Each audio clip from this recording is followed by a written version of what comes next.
Welcome to the Property Couch, where each week you get to listen to two of Australia's leading experts. Bryce Holdaway, co-host of Location Australia on Foxtel's Lifestyle Channel, co-host of Escape from the City on the ABC, and partner of Empower Wealth Advisory. Ben Kingsley, chair of Property Investors Council of Australia and the founder of Empower Wealth Advisory, named the 2018 and 2019 Property Advisory Firm of the Year. Stay tuned as they bring you the insider's guide to property, finance and money management.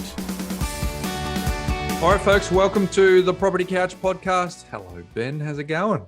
G'day, mate. We're not talking footy this week. We're moving right along. There is a theme here, mate. You got to stick through the thick and thin. I'm sticking fat. Don't worry. It's the early part of the season, mate. But we aren't. Yeah, you're a rebel. Not feeling it. But what about the Dockers? I was actually at the game in Perth at the new stadium. It was fabulous. How was the stadium? How is it? It's just a joy to watch footy at that stadium, I've got to say. It's like a mini MCG, but with all the fruit that comes with it. So, but you're right. Let's move on because we've got a big day today.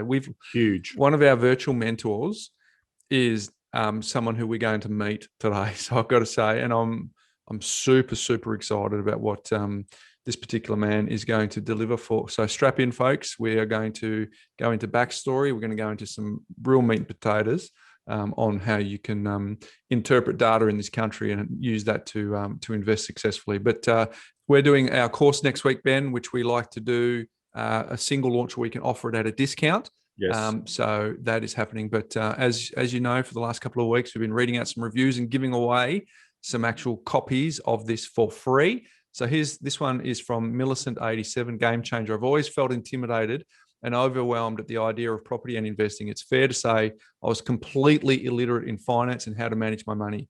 Cash flow management was not a concept I was even remotely aware of. My partner told me it would be a good idea to listen to this podcast as they're just two guys having a chat about property and I might find it helpful. This podcast has made a world of difference for me in building my knowledge and understanding in property and finance. I'm so thankful for Ben and Bryce for educating me and creating a platform to help everyday Australians better themselves. I now play an active role in the discussions, how good is that, with my partner about investing. And I'm so excited to begin our wealth creation journey to secure our future retirement. Thank you. So Millicent, let us know, info@thepropertycouch.com.au or contact us any way you like. We will give you free access to the course. The next one here is from Tapinder Singh. Changed our perspective. You guys are amazing and have changed our perspective at looking at buying. Absolutely love listening to your podcast. Since being following your property investment rules, we have been in so much better position financially. And this is the good bit, Ben, and we'll be in good position financially forever. Thank you, Ben and Bryce. Tapinder, that is joy to our ears. Right in, we are going to give you a free copy of Start and Build. And the last one here is from Noticer. After 6 years of thinking about it, we finally purchased our second property. For the last 6 years, we've contemplated options to sell our existing investment property, buy another investment, or buy a home to live in. We currently rent. A few months ago, we started listening to the podcast and have since listened to over 100 episodes, read Make Money Simple Again, the Armchair Guide to Property Investing, and use the Money Smarts portal. Oh, music to your ears, Ben. In the last week, we confidently purchased a second investment property. The information we've learned helped us understand our cash flow, borrowing power, select an asset in a growth area, and made the whole process seem easy. Time is the secret sauce. Wink. Oh, there's a little pickup there. So thanks for giving us back our Saturdays, in bracket, no more open homes, and giving us the confidence to take the much needed next step. How good is that, Ben? That is wonderful feedback. Wonderful feedback. We are humbled by that, but it's great to see people taking action. So it is empowering themselves to basically move forward. So Noticer, we notice you. Send us a notice, and we will give you a free access. Give you free access to Start and Build to all three of you. So Millicent87, Tapinder Singh, and Noticer. Reach out to us, let us know. And just a little shout out next week, Ben, we are going into Facebook Live mode. So we have got a theme of next week, which is all about FOMO, because we don't want people to get burnt by FOMO. So we're doing a Facebook Live next Tuesday, the 20th at 1 p.m, around 1 p.m. The top 3 FOMO mistakes property investors make, and we're going to do a little deep dive on that. And then 2 days later on Thursday at around 1 p.m, the early warning sign where investors go wrong with FOMO. So there's 2 Facebook Lives that you and I are going to dive into. We haven't had a chance to play around on the in the studio, Ben, now that the rules are relaxed. I'm heading up to the Big Smoke, hanging out with you. So I'm looking forward to that, which will be fabulous. So if you're part of that and you're listening to this before those 2 Facebook Lives, we'd love to see you live. If you're listening to this after those dates, being the 20th of April and 22nd of April, you can, of course, go to our Facebook page and watch it again because it will be there. So, all right, I'm super excited. Let's keep moving because we've got an awesome guest today. I can't wait to get this. And my Mindset Minute theme is obviously I'm getting very, very close, Ben. Have a look at this. Right to the very end of the Make Money Simple again. So very close to finishing. Make Money Simple again. Or even what is the name of the book? I'm too excited. How to Win Friends. How to Win Friends and Influence. I'm so glad that you made that connection. I mean, that's a world-class book, and us amateurs writing a book about one. It's a little bit of a credibility steal by a country mile there, but I'm happy with that faux pas. So How to Win Friends and Influence People, chapter 29, make the fault seem easy to correct. Tell your child, your spouse, or your employee that he or she is stupid or dumb at a certain thing, has no gift for it, and is doing it all wrong. And you have destroyed almost every incentive to try and improve, Ben. But use the opposite technique. Be liberal with your encouragement. Make the thing seem easy to do. Let the other person know that you have faith in his or her ability to do it, that he has an undeveloped flair for it, and he will practice until the dawn comes in the window in order to excel. Lowell Thomas, a superb artist in human relations, used this technique. He gave you confidence, inspired you with courage and faith. For example, I spent a weekend with Mr. and Mrs. Thomas, and on Saturday night, I was asked to sit in on a friendly bridge game before a roaring fire. Bridge? Oh, no, not for me. I knew nothing about it. The game had always been a black mystery to me. No, impossible. Why, Dale, it is no trick at all, Lowell replied. There is nothing to bridge except memory and judgment. You've written articles on memory. Bridge will be a cinch for you. It's right up your alley. And presto, almost before I realized what I was doing, I found myself for the first time at a bridge table, all because I was told I had a natural flair for it and the game was made to seem easy. If you want to help others to improve, remember Principle 29, use encouragement.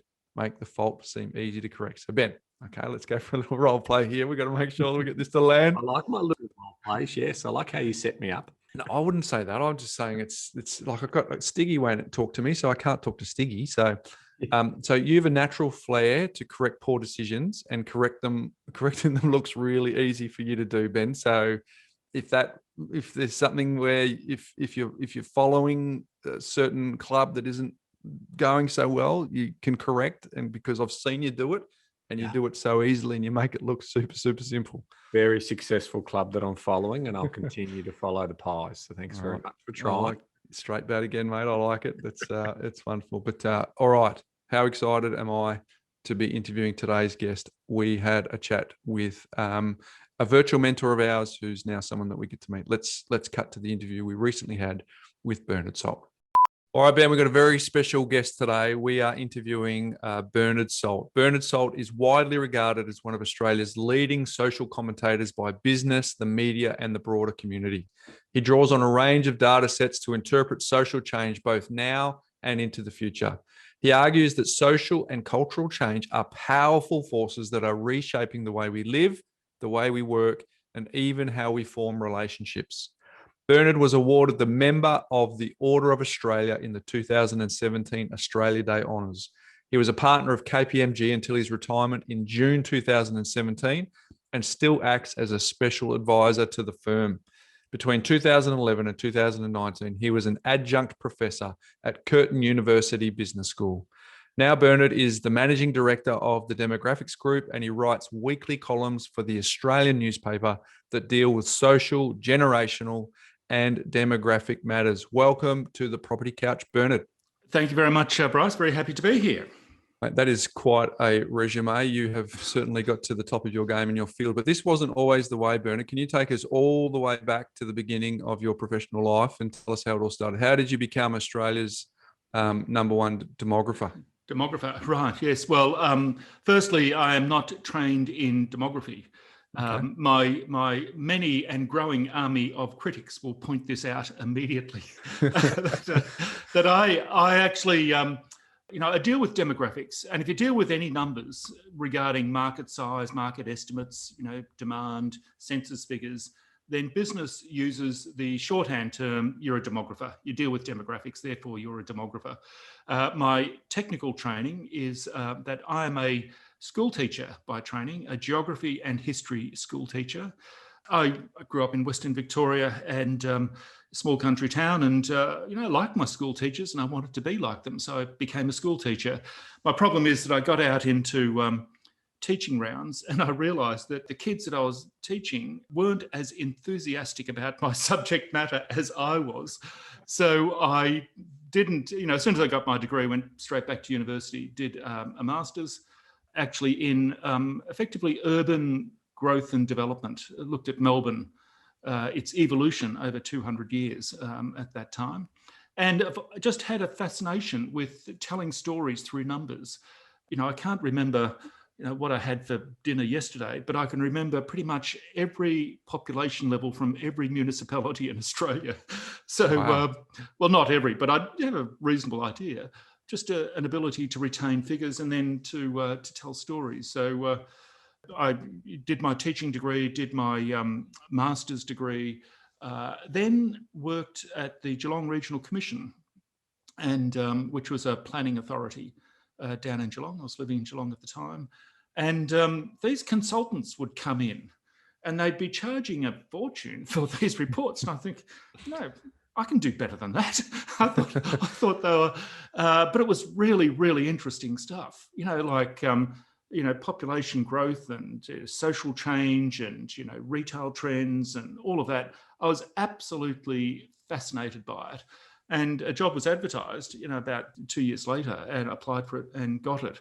And started doing this work around feasibility studies for shopping centres, which was all about demographics. Then moved to effectively a predecessor firm of PwC, and then moved to KPMG, and speaking and books and all that sort of thing followed through it. I mean, I've never really been focused on making money as such. It was probably, if I look back, probably should have been, but never was. I was always focused on, that's really interesting. I want to do that. If I was at high school, I thought, my geography and history teachers, I really like what they were doing. I wanted to be like them. And then I wanted to take it further with the master's degree. And then I found consulting interesting. What I liked about consulting was the idea that you can actually create a report, type it up. And I liked the production of it.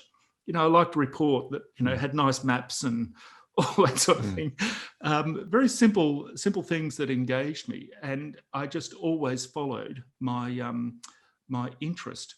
There was one boss that I had many years ago. Look, I think he was telling me what he genuinely thought, which was fine. He said, Bernard, let the demographics thing go.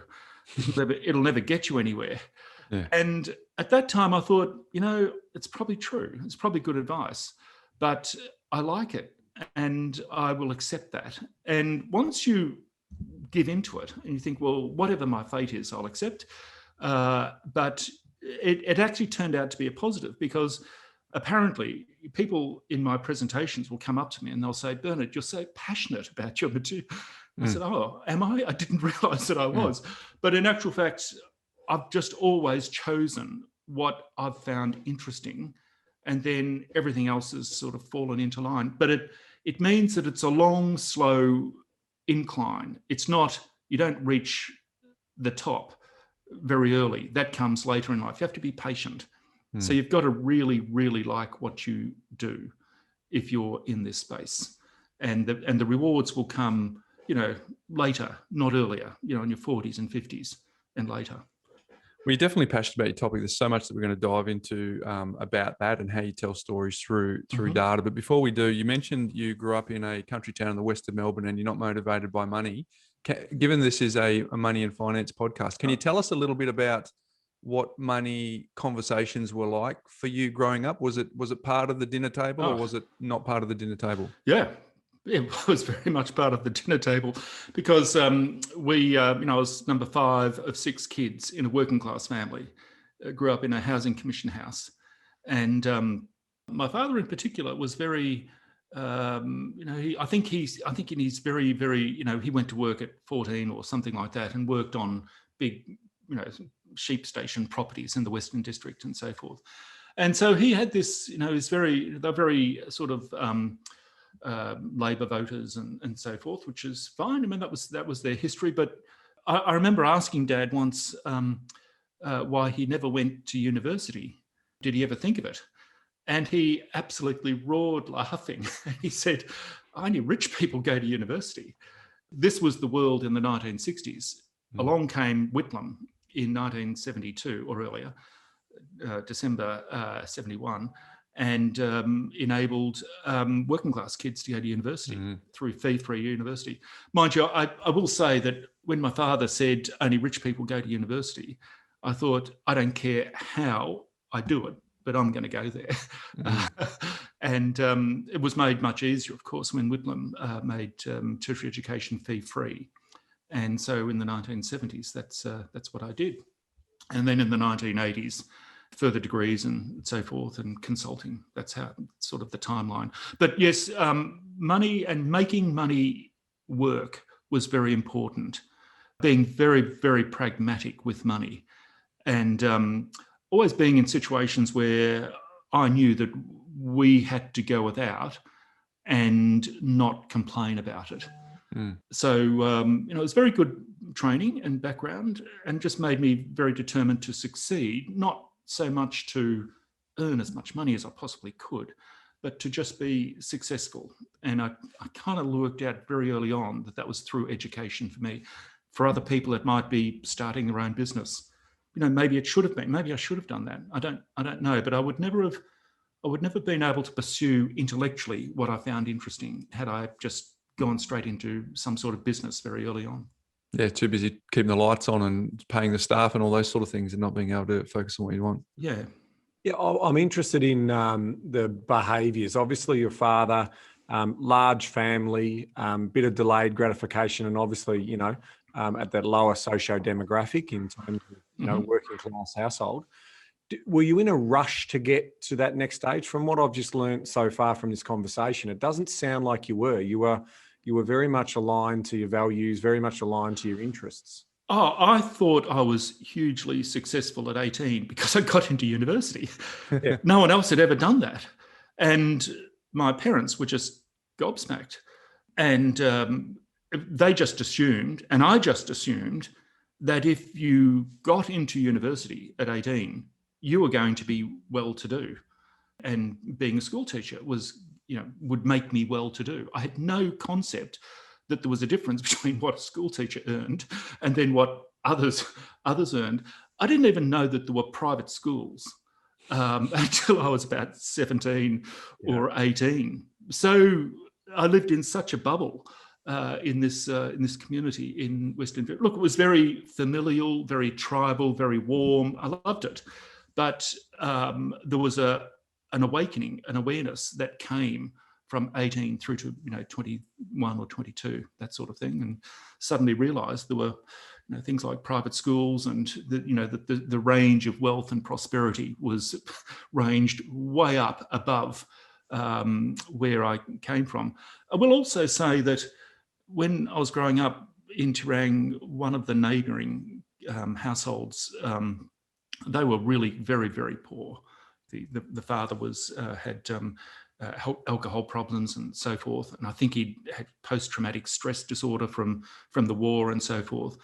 And so, even though we were very, very, modest, I felt that I knew I could see what real destitution was. So I always felt fortunate. I never felt resentful. I always felt that actually we were doing quite well. So. It just gave me a positive outlook very, very early on. So you obviously at the age of 18, 19, you successfully get into university. I'm assuming you have to move. Yep. What was, so all of a sudden now you're in control of your own money story, and you've got to potentially earn money, or you're renting, I'm assuming, or how did that play out for you in terms of organising your financial affairs? Well, in actual fact, my first year, I failed spectacularly because I spent far too long in my first year in Ballarat, which was where my my girlfriend was at that time. Later wife. So I say it was and still wife. Good investment. A good investment at that time.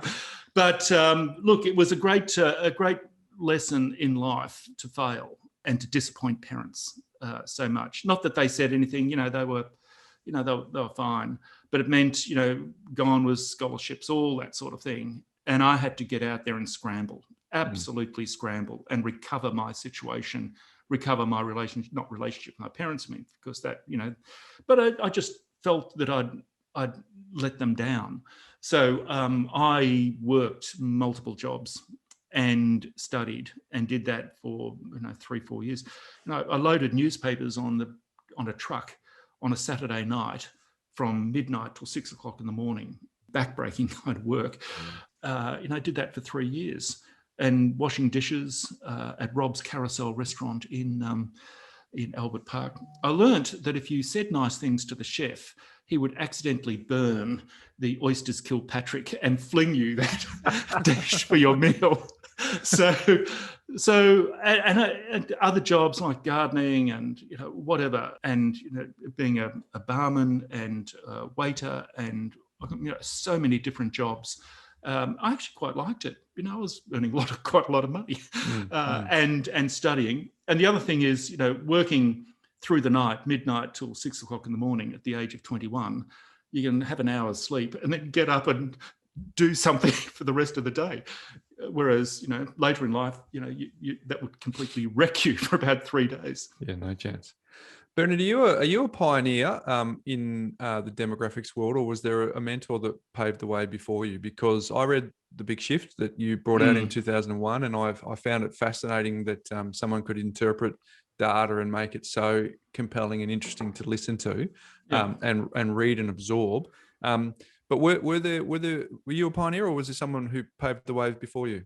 No, in fact, in my column in last week's The Weekend Australian magazine, I talked about the influence of not just consultants that I saw at the Geelong Regional Commission, but there were 2 commentators in the 1980s that were everywhere and really impactful. Phil Riven, who founded IBIS, and Phil is still with us, of course. I think he used to talk about the rise of the information age or whatever, and just a brilliant guy. I mean, I've met him a number of times and told him how much of an influence he was, and he's just so generous in his observations and so forth.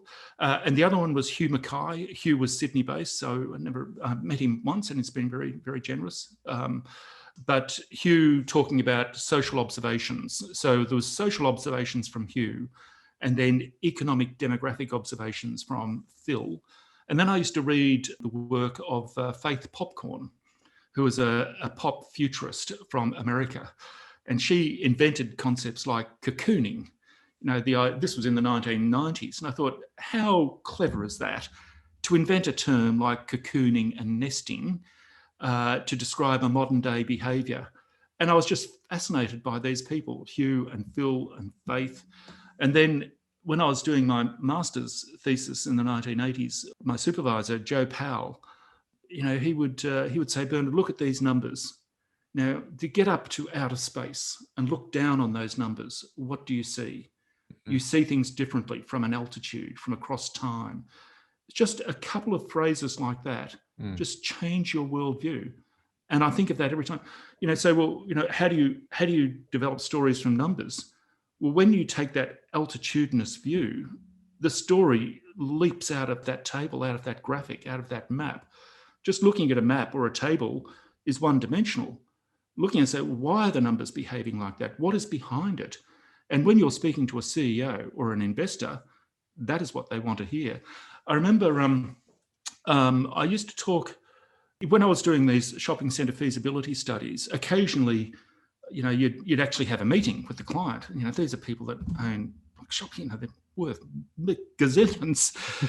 And, they used to getting reports that said, the growth rate is this and the number of people is that and whatever. And I'd say, well, the reason for this is, this part of Melbourne, this part of Sydney evolved like this over 100 years. And it's on a trajectory and it's going to move in this direction for the next 20 years. And then they absolutely just loved it, because I suppose if you've got $100 million or more tied up in a property, you kind of don't want to know that, well, this year's census says that and last year's census says this, but here's a view as to why you should have faith in the future of this property over 20 years or 50 years. And so that was the perspective that I was bringing. It came from history, it came from geography, it came from data, and you meld it all together. And when you've got an asset, you don't think in terms of 3 months or 5 months, you think in terms of, is this going to be worth more in 2030 or 2040? And what would be driving it? What are the forces? Convince me, tell me that story. And that is what is fascinating. Yeah. Bernard, it's incredible. I mean, the thing for Bryce and I, right, having listened to you and see many of your keynotes and obviously read your books and so forth, your storytelling does have, I think, an added layer for us. I mean, you're probably, a mentor for us in this particular space. And I was interested to know, given, that great backstory you've just told about your life, how much of those life experiences of obviously, loading paper on truck during the back shift of the night versus working in restaurants, serving bars, that grassroots, also, the modest upbringing that you had where you did see, sort of people worse off, mental health issues and those social fabrics that you see. How much of that is also, helped you in terms of your observational work to bring out these stories and tell them so articulately that we can relate to them? Well, I think it's been incredibly important. I will say that, in my 20s and 30s, I was a little self-conscious about coming from Tirang and Tirang High School. Later in life, as you establish yourself, then you're actually very proud of it. But I get it. In your 20s, you're unsure. You haven't really got the runs on the board. So it is really hard for young people in their 20s and early 30s before they get the reputation. But it does filter through. It does shape the way you think. Another thing that certainly impacts my social observation, and particularly generational observations, I've had a really forensic interest in how Australia has evolved. I was forever asking my parents about where they were when Darwin was being bombed. When did they hear of it? What was their response? And so understanding the minutiae of life from that time, and then seeing here is a significant world event, and here is how it played out in these small towns in Western Victoria. I found that fascinating, that there was a connection, and taking that into my current work. So here are some data on how COVID has changed Australia, but then thinking that through and say, how does that actually change the minutiae of life, the day-to-day rhythm of life in the suburbs of Melbourne, or in the sea change, tree change towns of Victoria or Sydney or wherever it is. It's being able to offer an interpretation that I find creative and interesting and endlessly fascinating. Yeah, you bet. Hey, Bernard, in late 2016, you wrote an article that said this: young people order smashed avocado with crumbed feta on 5-grain toasted bread at $22 a pop and more, arguing that they should be saving to buy a house instead. That puts you on the map around the world. Can you sort of tell us a bit about that? Yeah, sure. I wrote that article as a parody on middle-aged baby boomers, and in fact, that quote is like 2-3 sentences out of 700 words, where I said things like come close to the page because I can't. I don't want anyone else to hear. It was clearly a joke. I said, baby boomers, when they go into these hipster restaurants, they can't read the menu because the writing is too small. They can't hear themselves speak because the music is too loud. They can't sit on milk crates because their bottom is lower than their knees and they can't get back up again. And then they whisper these comments to each other, which is true. They do. That's true. But it was an observation on middle-aged people in hipster cafes. But it was taken by Twitter, just that comment, and then into the Twitter sphere. And of course, everyone judged it just on that context without seeing it as being part of a parody. But it went around the world. And yes, in fact, to the extent that if there is any Australian in any city anywhere on the planet ordering smashed avocado, they will take a photograph of that and tag me into it. So that went on for about a year. So people are in Amsterdam or in New York ordering smashed avocado. But it certainly struck a chord. And yes, it has. Look, it probably came, in an odd sort of way, because, I've been speaking since, 2002 professionally on the speaking circuit. By about 14 years later, sea change, tree change, it's all becoming a bit sort of worn out, I suppose. And then along came that, and then it just, gave everything another kick along. So it's sort of, professional speaking, you're a bit like a theme park. A theme park needs a new ride every 5 years. And smashed avocado was the new ride that is still out there. And, it generates interest. I think that, have you heard of the Big Mac index? I have, in fact, yes. Now, I think we could have a smashed avocado index. The smashed avo, yeah. Where all over the world they can say at this cafe, in New York, smashed avocado on toast is worth this much. Well, actually, the $22 thing, I had actually been to a restaurant maybe about a week before, and it was something like $17 or $18. If you ordered the grilled halloumi cheese, then you can get it up to the 22. But again, I think it's being able to come up with metaphors that speak to the issues of the day. I will say that I have my writing. I need to be conscious when I'm writing a column now of a sentence that can be taken out and just put on its own.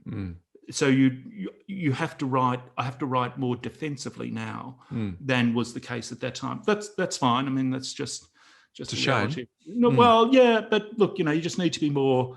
You just need to frame things and show the context a little more cleanly and clearly these days. Did you spare a thought for the celiac millennials, Bernard, who have to get gluten-free toast as well? So that's an extra $1.50. Was it right? I hadn't thought of that. But yes, 5 grain or ancient grain. I think the other things. Just the complication of modern menus. 5 grain, ancient grain toast or whatever it is.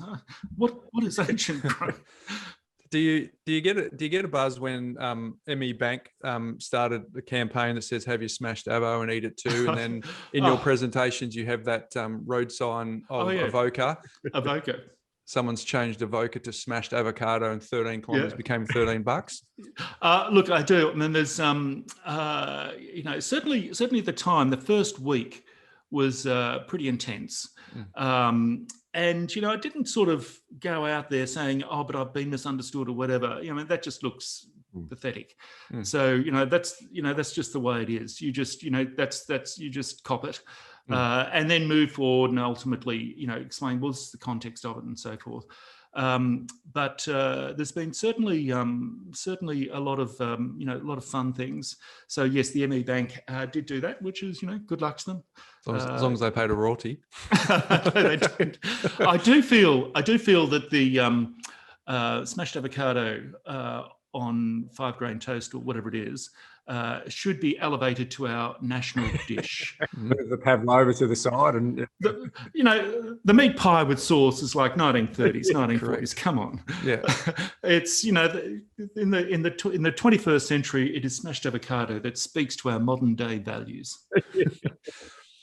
Can we pivot to a bit of the demographics, Bernard? With the big shift, there's a couple of key concepts: the empty island syndrome. Yeah. And what's your thoughts on that now, sort of 20 years later, and the fact that COVID's probably made us more attractive than ever? You have read my book there, Bryce. I have.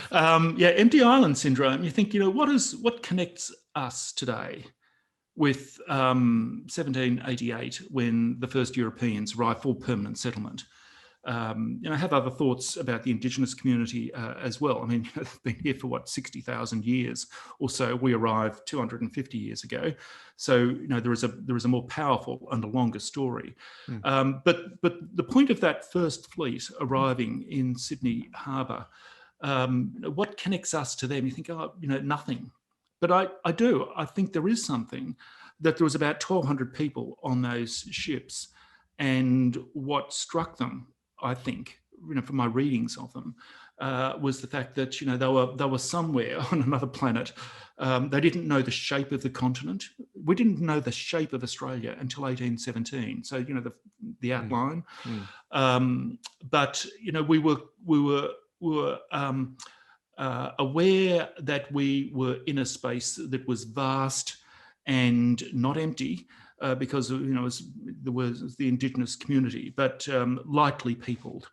And I think that is still true today. I think that it drives the rationale, whether rightly or wrongly, for immigration, and it has certainly helped in us navigate the pandemic that we're going through at the moment. You also talked about the beach as the third Australian culture. Yes, in fact, I remember actually coming up with that thought. And if you think of Australian demographic and geographic culture, we had the bush, Clancy of the Overflow, and somehow I rather fancy I'd like to change with Clancy.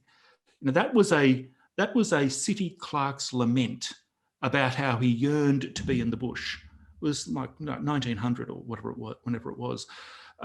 Whereas today, the culture of Australia is less regional and bush.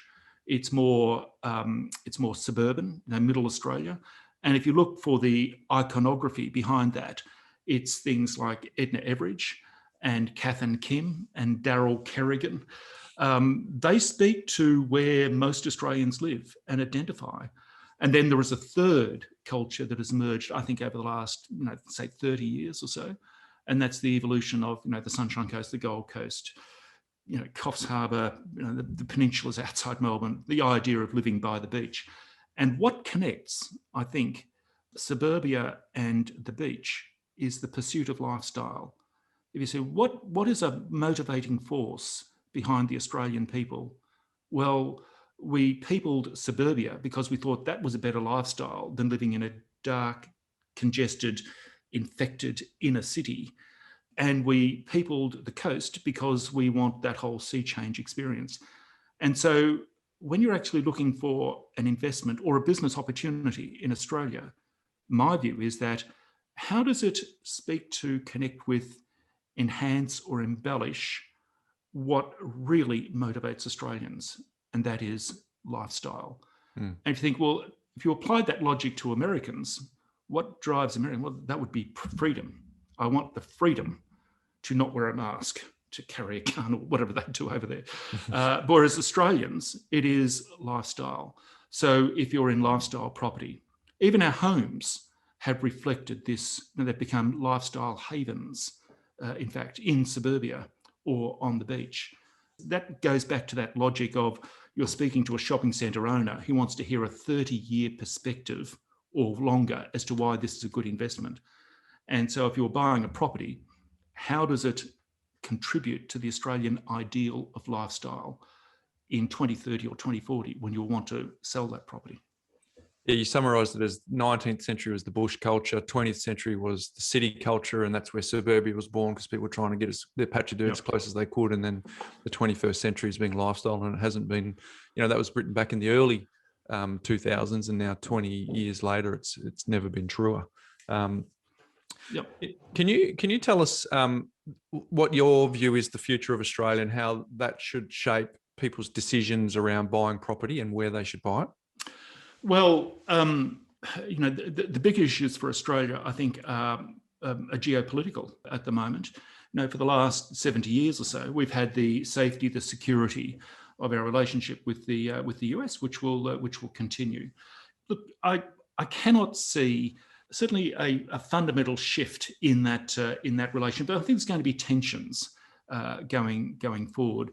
If you assume, and I think it's safe to assume that geopolitical, there might be some niggling, some tensions, some sort of, I don't know, some sort of trade or other skirmishes or whatever. If you accept all that, you say, well, is Australia a good place? Well, I would say yes, it is, because after every calamity, we have actually bounced back stronger and better than before. We lost 60,000 diggers in the First World War. The 1920s was a period of great entrepreneurial energy and happiness. People wanted to celebrate life on the other side of disaster. The same in the 1940s and the 1950s. Great entrepreneurial energy. People wanted to escape Europe. Why would they not want to do exactly the same in the 2020s? The pursuit of lifestyle, the celebration of life, and an entrepreneurial energy. Where else on the planet do you get that than in Australia? So that is why you'd have faith in the future of Australia. I do want to see that our geopolitical safety, security arrangements are solid and structurally sound going forward. I'm pretty sure that is the case, but then defence and military issues are not my forte. But it's just something that you never really thought about or thought was a great issue in the 70s, 80s, 90s. Well, you kind of think about it now. You do. Though. I mean, you've used references of safe refuge, and obviously, politically we're relatively stable here. We've got low corruption. We have it on the fringes and so forth. But one of your last keynotes that I heard you talk about was the immigration story, and also about what's the mindset of those people who are leaving their the land of origin and coming to Australia, and what are they trying to show to their people back home? So do you want to talk to that? Yes, this is my argument that the Greeks, the Italians arrived here in the 1950s and 60s or so, and they effectively landed in a British outpost. It could have been Yorkshire, basically, and that's where I came from with Tirang. We ate meat and 3 vegetables. We watched On the Buses and Steptoe and Son. It could have been Yorkshire, but it was Western Victoria. Along come the Greek and the Italians, and by the 70s and 80s, they had, particularly when they started to have kids, firstly their aspirationalism. Mum and dad would work 1 job, 2 jobs, 3 jobs in order to succeed and to showcase their prosperity through housing. And there was a social contract with their kids. We will work like hell in order to give you the opportunity. And the kids of that generation understood the social contract. It's my job to make mum and dad proud, to be successful. In terms of intellectual drivers of prosperity and positive attributes for a nation, it doesn't get much better than that. And also they started to reshape our culture. By about the early 80s, it became fashionable in Melbourne and other major cities and elsewhere to kiss people on the cheek. It was a European affectation that we absorbed, because at the end of the day, we're kind of colonial, and we like showing off how sophisticated we are. The kiss each on the cheek, and out with tea, in with coffee, in with arugula, in with olive oil. Our homes started to change. We started to adopt this indoor-outdoor living. So the old 3-bedroom, 1-bathroom, the good room at the front, you have the living room at the back, and you take your guests through the house, and to showcase how rich you are, your prosperity. You have open doors to the bedrooms with 10 pillows on the bed and whatever, and then you mill around an island bench at the back. I say that all of that is as a consequence of not just greater prosperity, but showcasing it in a very European Mediterranean way, in kissing on the cheek, beverages, in what we ate, how we configured our homes. We have a Mediterranean climate here, not an English climate. And so that should dictate our homes, and our homes then reflect our propensity to absorb and cherry pick bits and pieces from all of these influences that we think deliver a better lifestyle. It all comes back to the Australian aspiration for lifestyle. And that idea of, that house with the outdoor, with the indoor-outdoor deck at the back, or al fresco, I think it's called these days, you could find that house in Glen Waverley in Melbourne. You could find it in the suburbs of Dubbo. All Australians buy into that because we all buy into the use of housing to deliver a better lifestyle for ourselves and our families. It makes sense when you see the old beautiful Victorians or the Edwardians, and the ones that get the premium prices are the ones who've done the very thing that you talked about. They've converted the back into lifestyle. Do you think we're about to go through the Roaring Twenties again? Yes, I do. I do. In fact, if you look at the way, I'm based in Melbourne, and so we went through, 115 days? I've lost track of how many days it was. And then we got our reprieve. I think it was in early November, and Melbourne just sprung out of the blocks. We were wanting to celebrate, and this, I kind of get that. If you look back at the First World War and think losing 60,000 men out of a population of 4 million, you would be depressed and kowtowed for a decade later. It cast a scar for years later. No, if you've been through hell, or if you've been through a lockdown, or if you've been through a pandemic, on the other side of that, what do the Australians do? We want to celebrate life. Thank God that's over. And I want to rebuild, reconnect, recreate, procreate. There'll be a mini baby boom, I think, because people delay having kids. I'm now feeling secure in the job. Time to get on with it. We need to, get on with the family. So there'll be a baby boom, late 2021 into 2022. That will be reflected in housing. And it's also reflected by the fact that the millennial generation, that smashed over generation, coming out of their hipster apartments in the inner city, because they're now pushing into their late 30s, early 40s, and they need to upgrade their homes.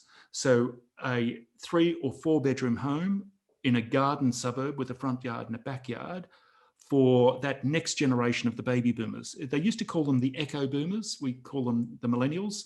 They're no longer students and kids, partnering up just in the inner city. They have families, growing families, and the property in demand, most in demand, will be those that offer those attributes, including, I might add, in the lifestyle regions, just within commutable distance of a capital city. Yeah, you.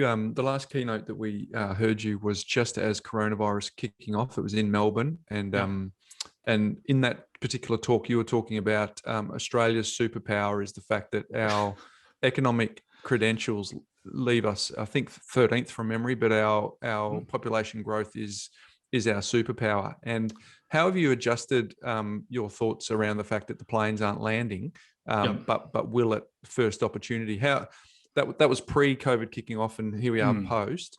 How does your narrative go around that superpower now? Well, certainly during the 2010s, there was very high levels of overseas immigration, the so-called Big Australia narrative. And I do feel that the Big Australia narrative really produced such extraordinary rates of growth that there were problems in delivering infrastructure around that. So my expectation in the 2020s is that there will be a recovery, but not to the frenetic levels that we had certainly around the middle of the 2010s.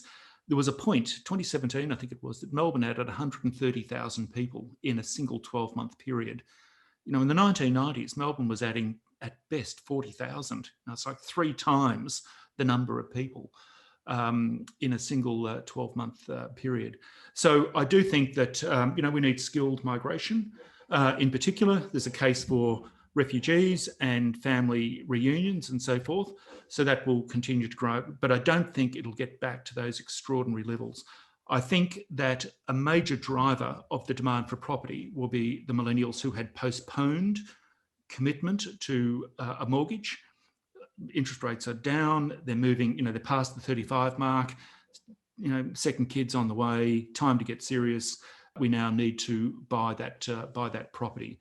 So there's a lot of pent-up demand, and I think certainly from 2022 onwards, we'll start to see a recovery in immigration, but I don't expect it to get back to those frenetic levels of 7 or 8 years ago. Now, Bernard, I bought into the whole knowledge centre story. I'm a big believer of that, in terms of, you've got Sydney and Melbourne as these excellent centres of finance and obviously biotech and education and the like.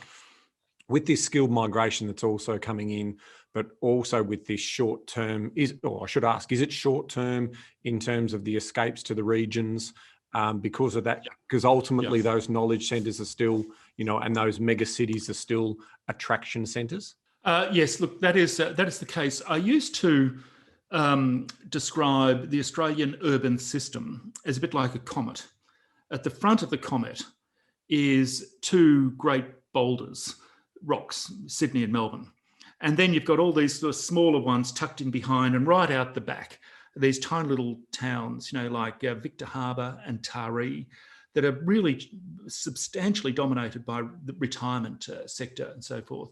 I still think that explains the Australian urban system, that it sort of filters from these two key capital cities and into others throughout. So I think that will continue. The big question of this whole movement to the regions that's been triggered by the pandemic. Some people said, "Oh, they'll be back," but I'm not convinced of that, because it goes to my fundamental logic that, does this deliver a better quality of life and a better lifestyle to the Australian people? Absolutely. Do you think that a millennial, people in their mid to late 30s, will be happy to live in Cranbourne or in Penrith or in Caboolture or in Mandurah in the west? I have to go through all the cities, or Noarlunga in Adelaide, and then commute an hour into work to the city and then back out again to do that 5 days a week for a 30-year career? Or do you think the millennials will say, "I ain't doing that. There is a better logic. There is a better way. I'll do it 2 days a week. And by the way, I actually want to live in Castlemaine or in Bowral or in Mullaney." I have to go through the cities again. But again, I think the millennial generation will say there is a better model. It's been triggered and proven workable by the pandemic. And that is why I say that this is not just an aberration to be recovered from. It's a trajectory shift. It's like we've been through stormy seas, we battened down the hatches, we're coming to calmer seas now, we opened up the hatches, and the ship is still going, but it's pointing in a different direction. And that different direction is greater valuing of these regional, within close sort of Goldilocks zones, towns within maybe 150k of Melbourne, Sydney, Brisbane, Perth in particular.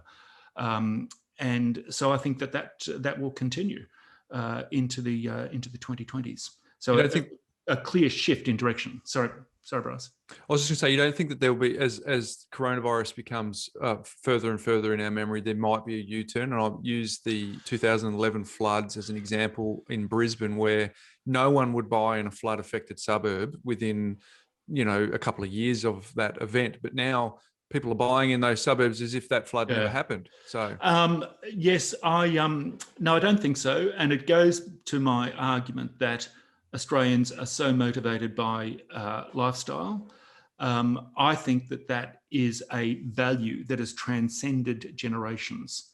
If you look at what motivated people in the 1920s, trams, trains, and not so much automobiles or whatever, that was the pursuit of lifestyle. The opening up of middle suburbia that Barry Humphries so brilliantly parodied with Edna Everidge, that is about lifestyle. Kath and Kim is about lifestyle. Daryl Kerrigan, sort of unknowingly might be deluded, but he thinks he has lifestyle in his property, which is fine. So if I'm correct, and that there is this single common denominator to Australian consumer behaviour en masse, then I would say that those cute Goldilocks towns will be part of almost like a new narrative of Australian life. And you'd know that it's where when there's a popular drama series, like Packed to the Rafters, like Sea Change. So, a soap opera of 2025 could be, a family moving to like Dalesford or Bowral, telecommuting and, establishing themselves in the community. It's a great idea. I should pitch it to some of the networks, I think. But again, it speaks to, there is a crossover between demographics and reality. Things like Farmer Wants a Wife. I mean, I was talking about the man drought 20 years ago. Towns where there was an excess of men and a lack of females, and they're all farming communities. So you often find that in popular culture, there is an expression of what you understand to be a fundamental demand driver coming out of demographics. And it's not a case of the last person to leave the city turn the lights off, because I guess if you're having the immigration story coming in, there's always going to be someone who's going to fill that spot. So it's just a what do you call it? Instead of the egg yolk city, it's now more of a scrambled egg. The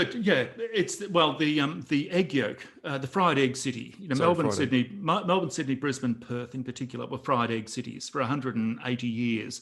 The rich creamy yolk, where all the CBD and the hipsters within the goat's cheese curtain, and the broad flat egg white going in every direction of suburbia, where Kath and Kim and Daryl Kerrigan lived. But in a post-COVID world, the suburbs are activated and people live, work, play, recreate all within their local area and go into the city occasionally. That's the rise of what was planners call the 20-minute city. It's a concept that's been around for 20 years, but I think it's been defibrillated into life and given a new lease of life by the coming of the coronavirus.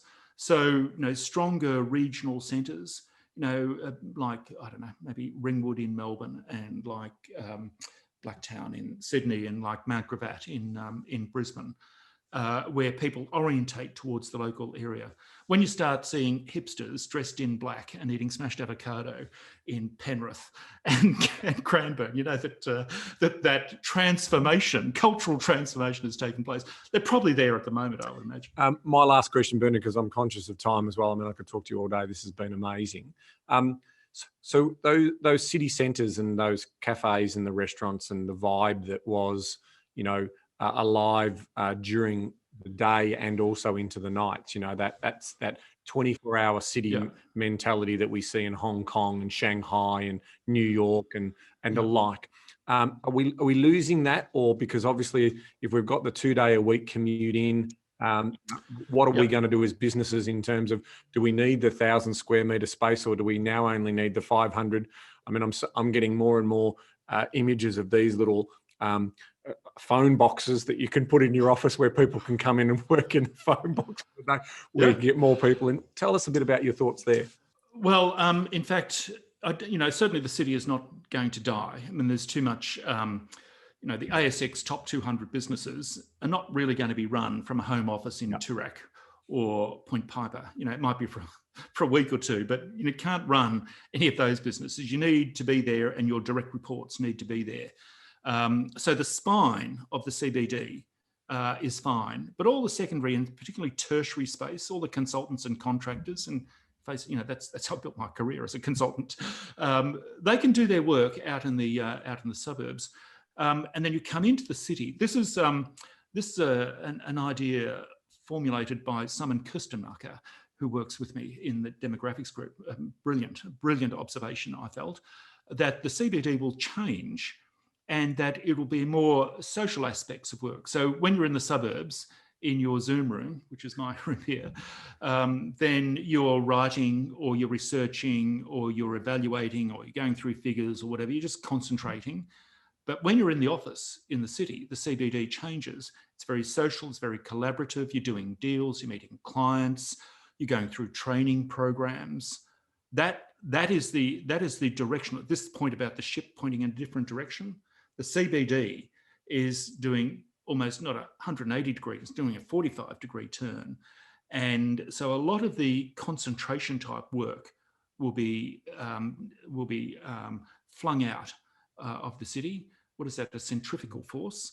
And the training, social collaboration, deal doing will be done in the city centre. And that will change the nature of offices. At the end of the day, I just don't see that there will be as many regular workers in the CBD as there was some years ago. We can measure this at the upcoming census in August of this year. The results will be made available in November next year. The big prediction that I've had was that prior to the pandemic, 5% of the workforce worked from home, 1 in 20. I think that at the census this year, that figure will be double, if not 10%, if not more. And if I am right, it will be proven in November 2022, and you will never hear the end of it. If I am wrong, we will never speak of this topic ever again. But I'm so confident because it connects with this core value of Australians. Is this a better lifestyle? Yeah, I reckon it is. I don't want to be here 5 days a week, but 3 days, and then commuting into the office out of hours kind of works. In fact, it's a far better lifestyle. Australians will grab that with both hands. Well said. As Ben said, I'd happy to chat with you all day, but we've got to be respectful of your time. I just want to finish with a couple of playful acronyms that Sure. that you're famous for. So can you riff off a couple? We got Vespa, pumpkins, nettles, kippers, Vespa. You know, I get very excited when I invent these things. And I blame Faith Popcorn for influencing me in the 1990s. I never met Faith. But the Vespa is a new life form that has emerged out of the pandemic. These are virus escapees seeking provincial Australia, which form the acronym VESPA. So you have the Vespas scootering out of our capital cities in search of their very own Bonnie Doon retreat in Australia. Pumpkins, professional urban middle class in nice suburbs. I wanted something to describe that hipster set who, you know, and they've all got goat's cheese in the fridge, including me, I might add. I remember writing that down on my kitchen table thinking, this one is a winner. Yeah. And Vespa I knew was a winner as well. Well, your pumpkin theory is that households who eat goat's cheese do not eat McDonald's. They are mutually repellent. Yeah, that's right. Exactly. In fact, someone else has done this. I wish I had have thought of it. If you map the location of Red Rooster outlets across Sydney, there is a Red Rooster line, and the Red Roosters do not come anywhere across the goat's cheese curtain into that. It's different behaviour, different palate, different values. And that is what's fascinating about demographics. You know, 5 million people in Melbourne and Sydney, but you can see the tribes, you know, the lifestyles, the behaviours, very, very separate, very different. The nettles? Not enough time to enjoy life. So these are people that actually my PA came up with that one. And yes, everyone thinks they're a nettle. They're working flat out. So not enough time, NET, to enjoy life, EL rather than LE. But yes, everyone loves it. And then, of course, one that came out of America that I've commandeered, the kippers, kids in parents' pockets eroding retirement savings. It's my audiences of baby boomers love that one. And it's true. And do we want to finish on Lombard? This one. We have to finish on this. Yeah, that's not mine as well. Lots of money, but a real dickhead. So.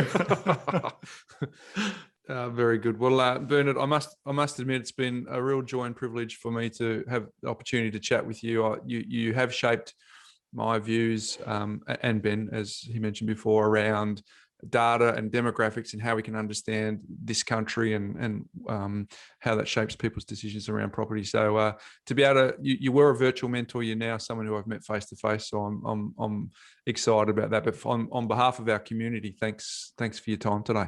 My pleasure, and thank you very much. All right, Ben. So the time flew. Like I said to Bern at the beginning, we'll probably take about 45 minutes. I looked at the clock; it was well and truly beyond that. But just insights galore, and I don't even think we got the tip of the iceberg there. No, I think we could do. We could love to have him back on. I mean, there's so much more that in all of the observations and insights that he's looked at. And of course, with census coming up next year, he's going to have some more data to make some new interpretations. But it's just great to see someone with, a varied life experience and then following their passion, and, storytelling at the very, very best level, based on, the data, and then, bringing that data out into life. So he has a natural gift, but he does work hard on it too. And yeah, he's obviously one of Australia's very best in his space, and we enjoy listening to him. We never get tired of his enthusiasm and passion for his subject matter, and we take away a lot every time we either see him in a professional way, and obviously it was a joy to get to meet him and have a chat with him today.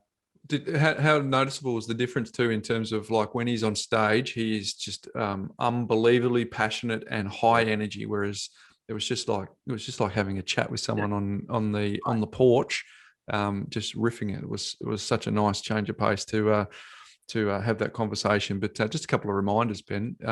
Australia has this superpower, and to remind yourself to have that outer space view from 30,000 feet, so that the data actually tells a story is incredible. Talking about how Australia's evolved, how the household structures have evolved, and I wonder how excited he is about a census year, Ben. I must, they come around every once in a while, so he's probably super excited about 2021 for that thing. But Bernard, again, thank you for coming on and sharing your wisdom, and we certainly hope that it's benefited our community.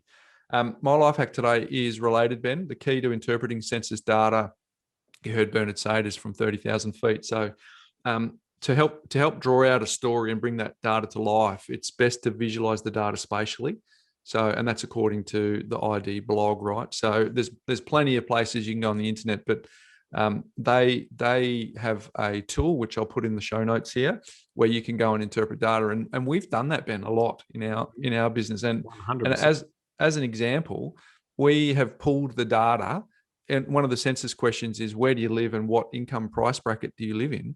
Well, we say location does 80% of the heavy lifting, but we've actually pulled the data so that we can actually, within a location, we can find the A, B, and the C areas based on the answers that people give on the census data, which becomes very evident from above, because we can say, oh, that little pocket over there has got the higher income earners for the suburb, and that little pocket over there has got the lower income earners for that suburb. And then you can start to see some patterns that come from that, because it's near the parks, or it's near the water, or it's near the shops, or whatever.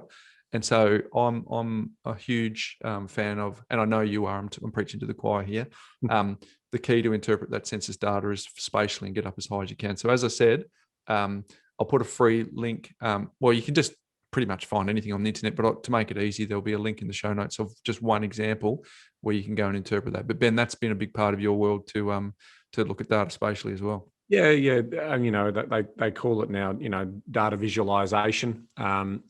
It's only going to get bigger and better as more data becomes available. And then obviously, the not the trick, but the judgment of blending data and seeing insights and seeing those quickly over, color palettes that you might overlay in terms of, typical value pricing or median pricing or incomes overlays or population overlays. All of those types of things just make it easier to potentially identify opportunities inside the data for further investigation and validation. So yeah, we love that sort of stuff. Hey mate, what's making property news? Well, mate, speaking of data, I thought I'd just quickly check in on the supply side of the conversation.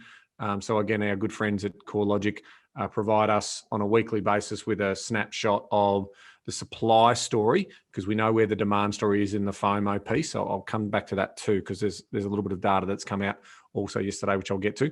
But I just want to sort of put this in context so we don't spend too much time on it, because I'm conscious of how long we're going for.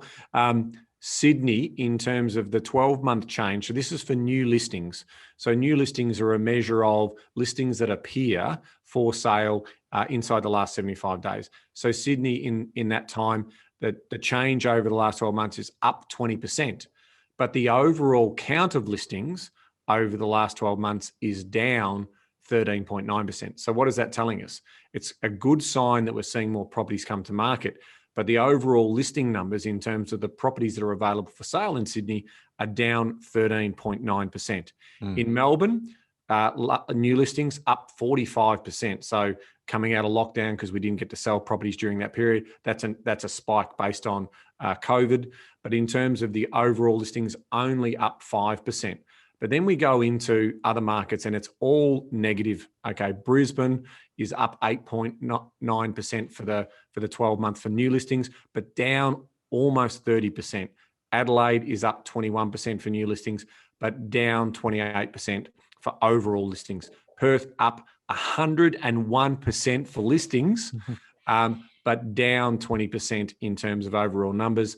Hobart is down 32% for new listings and also down 30% overall. Now, the context for Hobart is that's 278 new listings and the total number of listings of 767. So we've also got to remember Hobart is not in the top 5 population centres in Australia, nor is Darwin for that matter, but new listings up 66% and overall down 35%. And then Canberra up 12% and down 31%. So we overall combined capitals, we're looking at 33% uptick in new listings, which is hopefully great news for those who are looking to stay in the market or get into the market. But overall, we're down 15%. And so I'm tracking that each month. So that has come down from 17.5% last month. So we're seeing a few more listings overall, but that just gives us a bit of a story. The final story that I wanted to check in on was just around the consumer. The Westpac and Melbourne Institute released their consumer confidence survey. Overall, quite an interesting result, as high as it's ever been since 2010. I'll talk more about that in my economic wrap up. But there's this one little bit of evidence, and we're not calling it just yet, but are we just starting to see the signs of the heat, and that story starting to show a little bit more common sense, and that is time to buy a new dwelling. Well, in March last month, that was 116.4. And down and in April 2019, that was 119. That's now down to 107. So that's off 7.9. So is that an Easter thing and school holiday thing? Maybe. But it could also be an early sign that people are sort of maybe giving up on the idea because of affordability. So we'll see how that plays out over the next couple of months. But it could be the first sign of a breather in the marketplace. All right. Well, that's what's making property news, folks. Thank you for that, Ben. But big action-packed episode. I'm excited to get this out to the community, mate. But until next week, knowledge is empowering, Bryce, but only if you act on it. Well said. See you next week, folks. Hey there folks, Bryce Holdaway here. Before you go, if you're new to our community and only listened to maybe a handful of episodes, I thoroughly recommend that you go all the way back to episode number 1, where we unpack all of the foundations when it comes to property investing. Now, for those of you that might be a little bit time poor, I've got good news for you. We have a binge guide that you can download straight away, which summarizes the first 20 episodes where Ben and I unpack the foundational pillars of the A, B, C, D, and so much more. And you can get that straight away. If you go to thepropertycouch.com.au/TPC20, you can download it and consume it whenever you want. It's completely free and available now. And for those of you, just a quick reminder that nothing we've spoken about today constitutes financial advice. We recommend that you reach out to your licensed professional advisor so that you can look at your unique circumstances before acting on any information. Now don't forget, go to thepropertycouch.com.au/TPC20 and get your binge guide today.